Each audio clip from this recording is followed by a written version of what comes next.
Look at this box. Really look at it. To most people, it is nothing more than a small inconvenience. An empty container that once delivered a pair of shoes, a few household tools, or your weekly groceries. Once its job is finished, it usually goes straight into the recycling bin, or sometimes even the landfill. But to me, after years of paying attention to the quiet life beneath our feet, this ordinary piece of brown corrugated cardboard looks completely different. It is not waste, it is infrastructure, it is food. It is a biological catalyst, waiting for the chance to transform the soil beneath your garden. Welcome back to Earthly Delights, my friends. If you have ever felt worn down by the endless cycle of gardening chores, the heavy digging, repeated tilling, constant battles with weeds, and dependence on plastic landscape fabric or chemical sprays, you are in exactly the right place. Today, I want to share a simple secret. It is a quiet idea that can completely change the way you think about building a garden. Nature already knows how to create extraordinarily fertile soil while keeping the ground covered and protected. She has been doing it on forest floors for millions of years. Leaves fall, organic matter accumulates, fungi spread, earthworms move through the layers. Slowly, everything breaks down and becomes rich, living soil. And with something as simple as an ordinary cardboard box, we can imitate that same process in our own backyards. Have you ever stopped to think about how often we fight the earth? We dig into it, disturbing complex networks of fungi and microorganisms. We leave the surface bare beneath hot sunlight. Then, when weeds quickly move into that exposed ground, we treat them as enemies. But what if we stopped fighting? What if, instead of repeatedly breaking the soil apart with a shovel or tiller, we allowed the biology already living inside it to do much of the work for us? Today, we are going through 7 powerful ways to use cardboard in the garden. We will move from creating deeply fertile new beds directly over existing grass to building living pathways, protecting young seedlings from pests, starting seeds, and even rescuing a soggy compost pile. We will also look closely at why cardboard works, how to use it correctly, and how to think about questions involving glue, ink, coatings, and PFAS. And underneath all of these practical techniques is something deeper, a lesson about patience, resilience, and transformation that the soil quietly teaches us every season. Before we begin, tell me your USDA hardiness zone in the comments below. I love seeing where everyone in this growing community is gardening because climate and soil conditions shape so much of what happens in our backyards. Now grab a warm cup of tea, settle in, and let's begin. Section 1. The Magic Layer, Sheet Mulching, and the Lazy Bed Secret. We begin at the heart of the no-dig philosophy with what I like to call the lazy bed secret. If you are in your 50s, 60s, or beyond, or if you are simply tired of wrestling with compacted lawns and heavy soil, this method can completely change the way you start a garden bed. Sheet mulching, sometimes called lasagna gardening, allows you to create a productive, weed-suppressed growing area directly over existing grass or overgrown vegetation. Traditionally, building a new bed often meant renting a rototiller or spending hours cutting and removing sod with a spade. But tilling does more than exhaust your back. It breaks apart the structure that already exists inside the soil. It cuts through the delicate hyphae of mycorrhizal fungi, the underground partners that help plants access nutrients and cope with dry conditions. It brings dormant weed seeds toward the surface where light can trigger germination. It also exposes stored organic carbon and disturbs the natural layers that soil organisms have been building over time. Cardboard sheet mulching takes the opposite approach. Instead of digging downward, we build upward. The method is beautifully simple, but several details make the difference between success and frustration. Start by preparing the site. There is no need to dig or spray the area. Mow the grass and weeds as low as possible, or cut them down with a string trimmer until the vegetation is close to the soil surface. And here is an important detail. Leave those clippings exactly where they fall. That freshly cut plant material contains nitrogen. Once it is trapped beneath the cardboard, it begins decomposing and feeding the organisms living in the soil below. Then comes the cardboard. Large sheets of plain brown corrugated cardboard are ideal. Boxes from large appliances are especially useful because they allow you to cover wide areas with fewer seams. Every seam matters. If two pieces simply touch edge to edge, weeds can find the smallest opening and grow straight through it. Overlap neighboring sheets by around 6 to 8 inches. If you are dealing with aggressive perennial grasses, such as Bermuda grass, quackgrass, or zoysia, make the overlap even wider, around 10 to 12 inches. Now we come to one of the most important rules in almost every garden use of cardboard, the hydration rule. Dry cardboard can resist water at first. Water may run across the surface or escape through gaps instead of soaking evenly into the soil beneath it. If you put down dry sheets, immediately bury them under other materials, and only water from above afterward, the upper layers may become wet, while the soil underneath remains much drier than you expect. So saturate the cardboard as soon as it is laid down. Keep watering until the sheets darken, soften, and begin conforming to every small contour of the ground. Once the cardboard becomes fully wet, it settles tightly against the soil surface. Light is blocked, the vegetation beneath is smothered, and decomposition begins. Now you can build the remaining layers. Directly over the wet cardboard, spread about 1 to 2 inches of a nitrogen-rich green material. Fresh grass clippings, coffee grounds, or aged manure can fill this role. That nitrogen supports the microorganisms working on the carbon-rich cardboard. Next, add roughly 3 to 4 inches of a carbon-rich brown material, such as shredded autumn leaves, clean straw, or wood shavings. Continue alternating green and brown materials until the bed reaches roughly 12 to 18 inches in height. Finish the surface with about 2 to 3 inches of clean, finished compost. And here is one of the most satisfying parts of this system. You do not necessarily have to wait for the entire bed to decompose before planting. You can transplant into it right away. Move the mulch aside where you want your plant to grow. Cut a small X through the damp cardboard. Create a planting hole through the compost layers and into the soil beneath.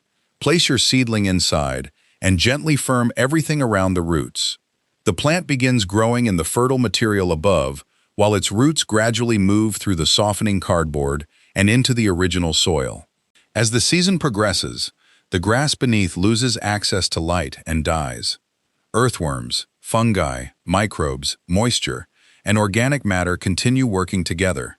What began as compacted turf slowly becomes a darker, softer, biologically active growing zone without the need to turn the entire area over with a tiller.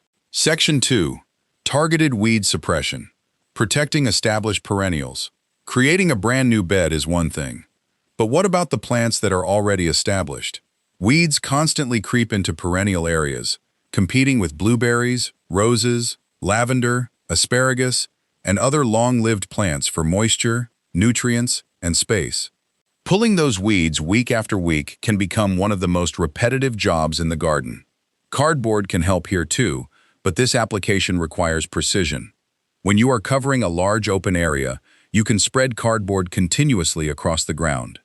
Around established perennials and woody shrubs, however, you need to work more carefully. Pay attention to the plant's drip line, the outer area beneath the canopy where water naturally falls from the leaves toward the soil. This zone contains many of the plant's active feeder roots, so the goal is not simply to bury everything beneath a thick barrier. Cut plain brown cardboard into shapes that fit around the plant while leaving the central stem or trunk clear. And always leave about a 2-inch gap between the cardboard and the woody stem or crown.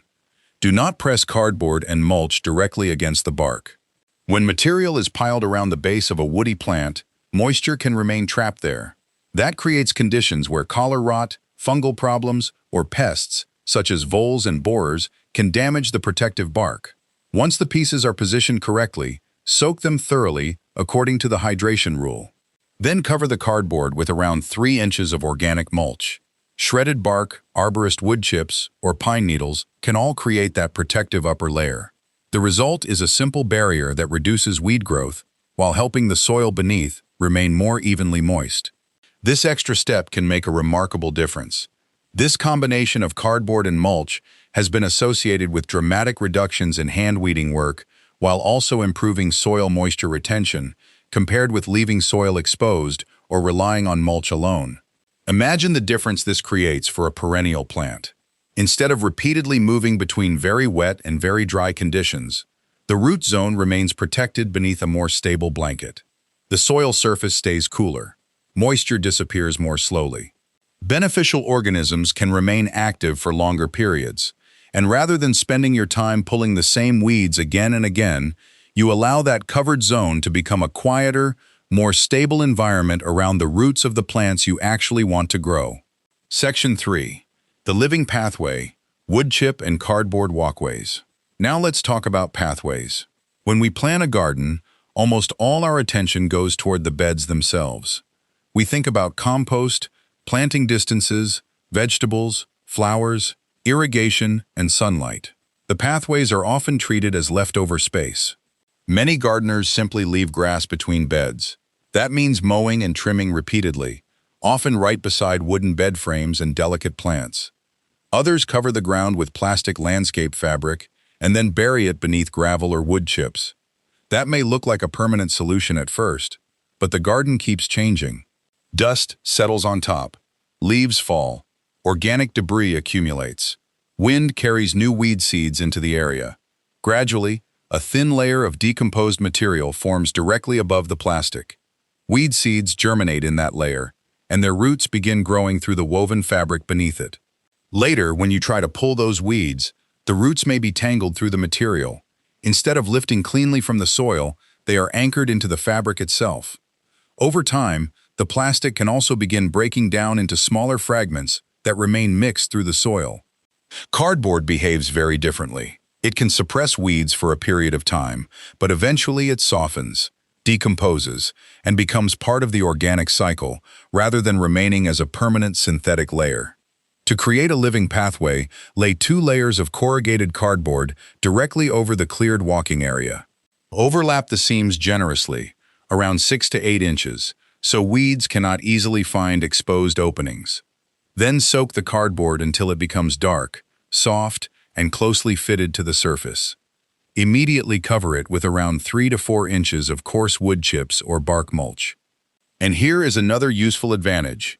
Wood chips may be available for free. Tree service companies and arborists produce enormous amounts of chipped branches.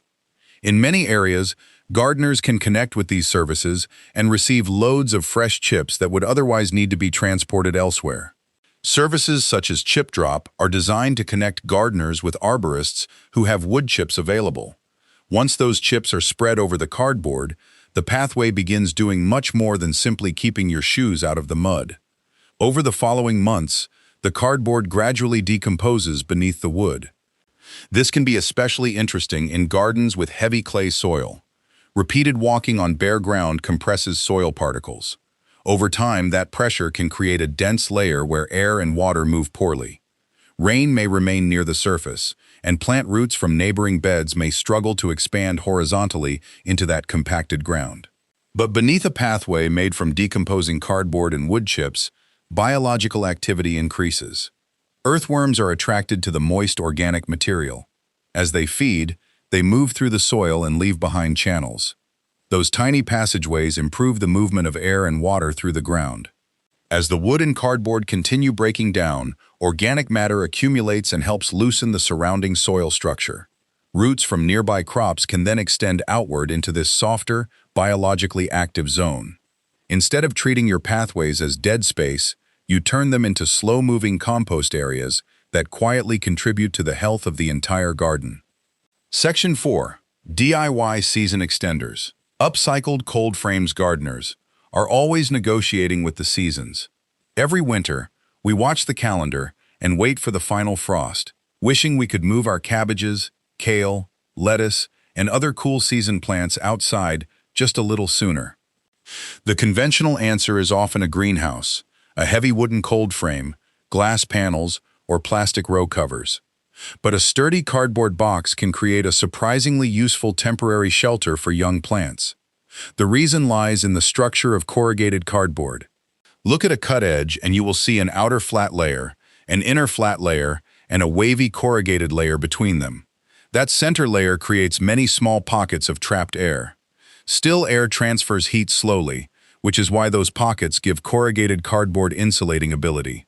It is the same basic idea that makes trapped air useful in many other forms of insulation.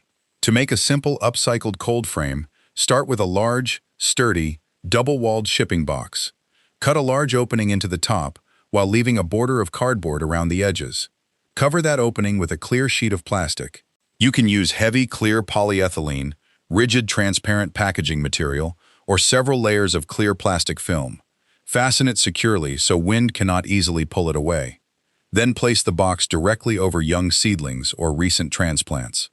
Press the lower flaps into the soil or use stones or bricks to hold the structure firmly in position. During daylight hours, sunlight passes through the clear opening and warms the air and soil inside the enclosure. As evening arrives, the cardboard walls slow the loss of that stored warmth. The protected space inside can remain several degrees warmer than the surrounding air. For tender plants facing an unexpected cold night, that small difference can matter. The enclosure also shields seedlings from harsh spring winds while giving them a more protected microclimate as the season begins. And all of it comes from a shipping box that might otherwise have been thrown away. Section 5. Mechanical Plant Armor.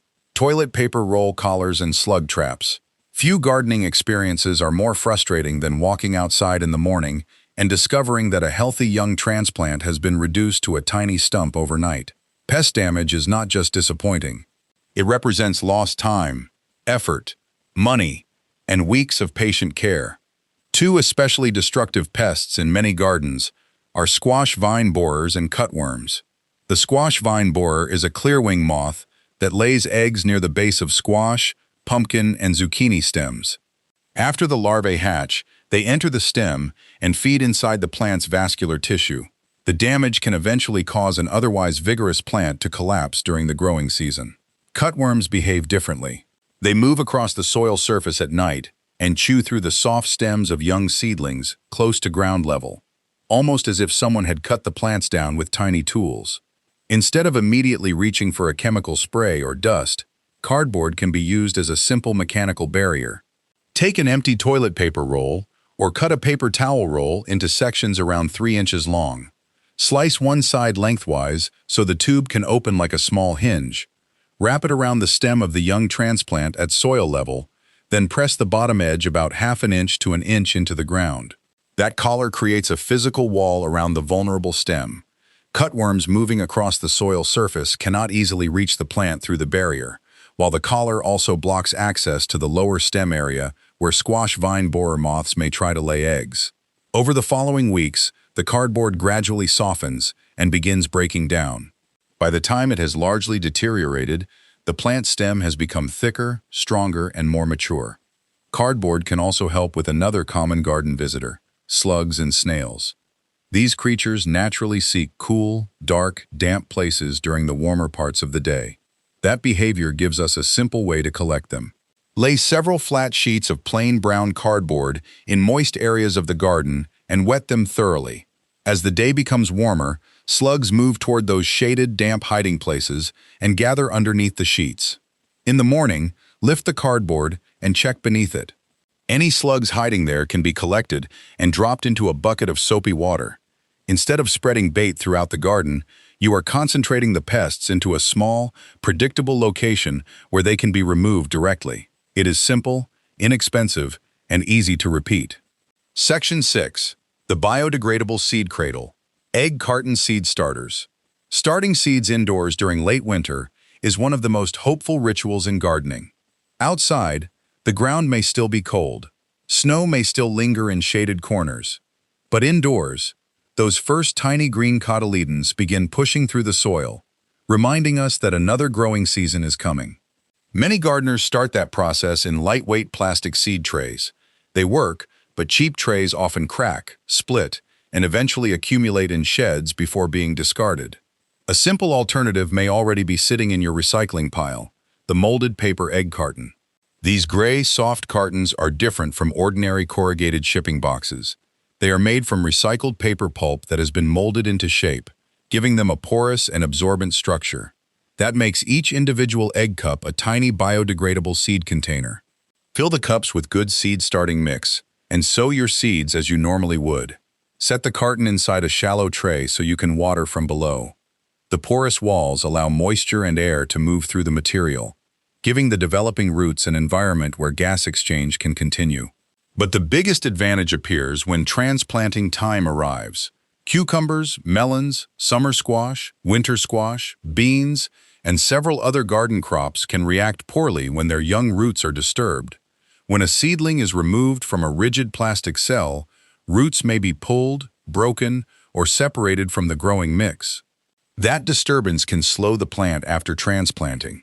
With a paper egg carton, you can move the container together with the seedling. Before planting, soak the carton thoroughly until the pulp becomes completely saturated and soft. Then cut or gently tear the individual cups apart.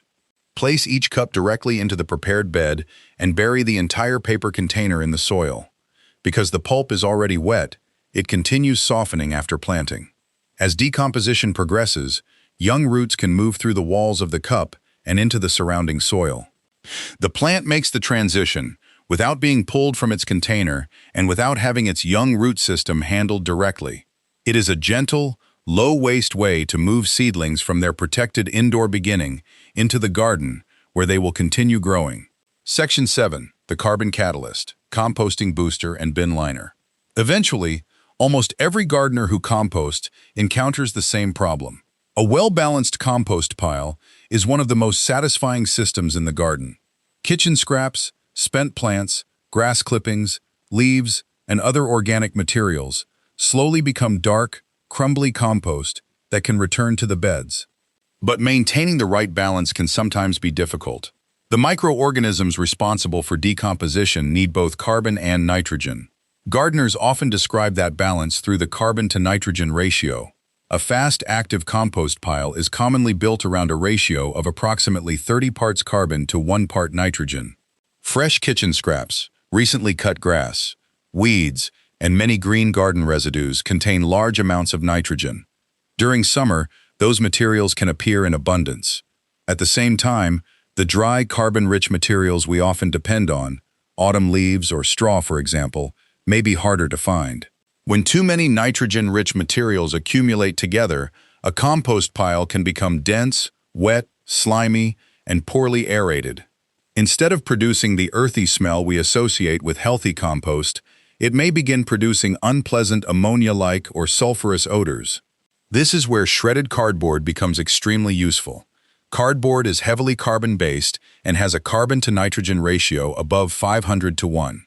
That makes it a concentrated brown material that can help balance a pile overloaded with fresh greens. The key is not to throw entire flat sheets into the compost. Large sheets can stick together, form dense mats, and reduce airflow through the pile. Instead, shred the cardboard. Run it through a suitable paper shredder, tear it into narrow strips, or cut it into smaller hand-sized pieces. Mix the cardboard throughout the fresh green material rather than leaving it as a separate solid layer. Adding roughly similar volumes of shredded cardboard and fresh greens can help move the pile back toward a more useful carbon-to-nitrogen balance. And remember those molded paper egg cartons? They are especially useful when a compost pile becomes too wet. After several days of heavy rain, or after too many moist kitchen scraps have been added, liquid may begin collecting in the pile, and the material can lose the air spaces that aerobic decomposition depends on. Tear several paper egg cartons into pieces and mix them through the soggy sections. The absorbent pulp takes up some of that excess moisture while also creating more physical structure between the wet materials. As air pockets return, the pile can move away from a dense, smelly condition and back toward a cleaner, more active aerobic state. Safety interlude. Is cardboard safe? Let's talk chemistry. After hearing all these ways to put cardboard into the garden, there is one question that thoughtful gardeners naturally ask. Is cardboard actually safe? Could we be introducing unwanted chemicals, heavy metals, or persistent compounds, such as PFAS, into the same soil where we grow food?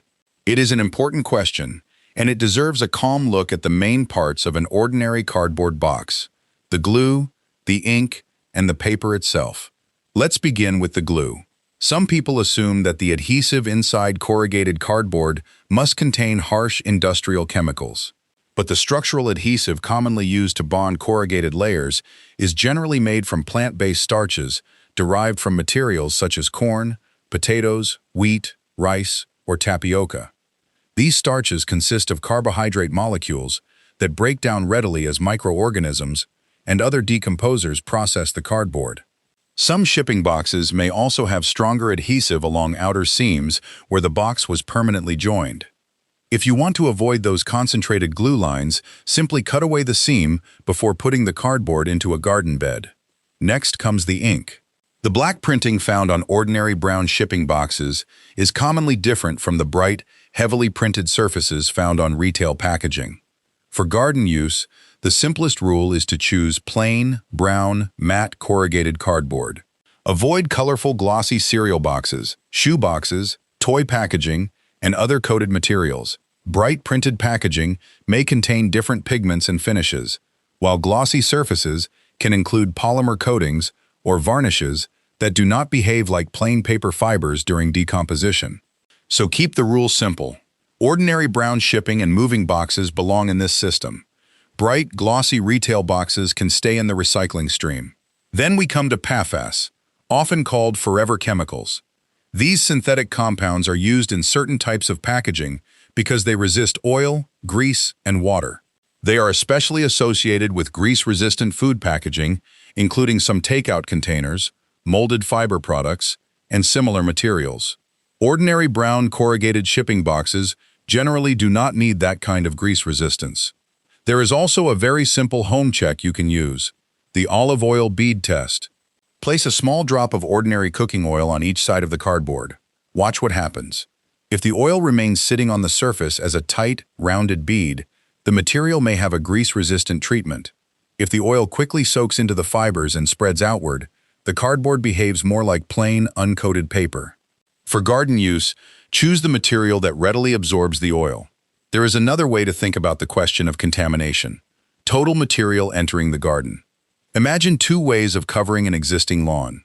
In the first method, you lay down one thin layer of cardboard and cover it with about 5 inches of compost. In the second method, you skip the cardboard and use around 8 inches of compost to achieve the same smothering effect. A single layer of corrugated cardboard weighs only around 0.2 pounds per square foot.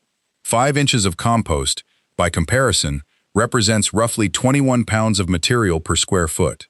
Because compost is being added in such a large mass, even very small background levels of contaminants can accumulate simply because much more total material is entering the garden.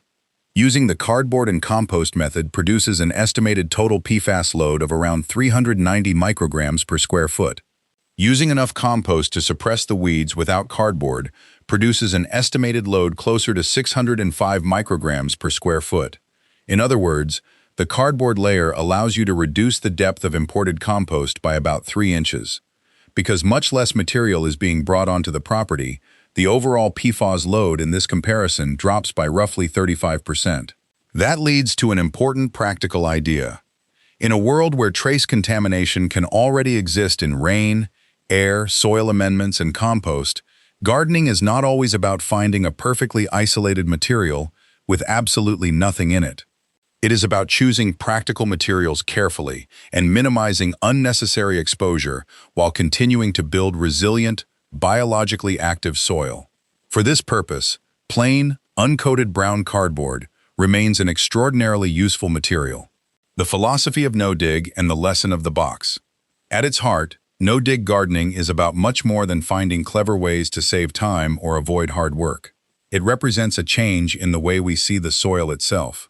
Instead of treating soil as lifeless dirt that must constantly be dug, broken, controlled, and forced into productivity, we begin to recognize it as a living, interconnected community.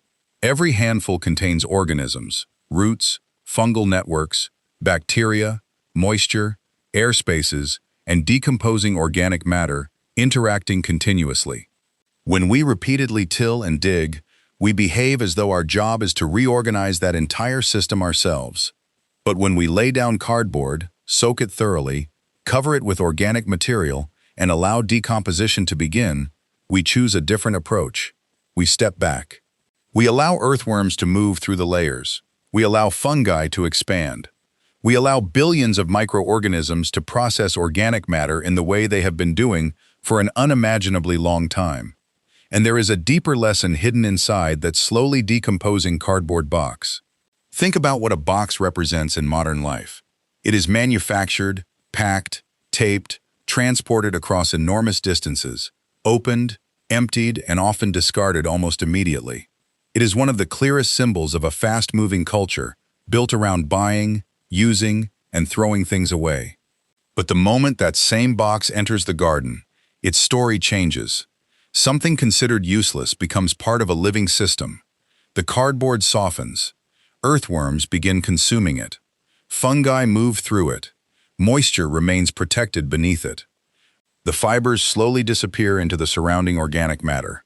And eventually, the material that once formed the walls of a shipping box becomes part of the soil supporting tomatoes, lettuce, basil, flowers, roots, and everything else growing above it. That transformation reminds us that very little in nature is truly wasted. With enough time, even something battered, ordinary, and discarded can become the foundation for something fertile, beautiful, and nourishing. Thank you for spending this time with me today at Earthly Delights. If this video helped you see an ordinary cardboard box differently, gave you a new way to deal with weeds, or showed you something practical that you can use in your garden this weekend, subscribe to the channel and share this video with a friend who is tired of pulling weeds. And before you go, tell me your hardiness zone in the comments and let me know which of these 7 cardboard methods you want to try first. Go collect those boxes, my friends. There is a beautiful garden waiting to be built. Happy growing!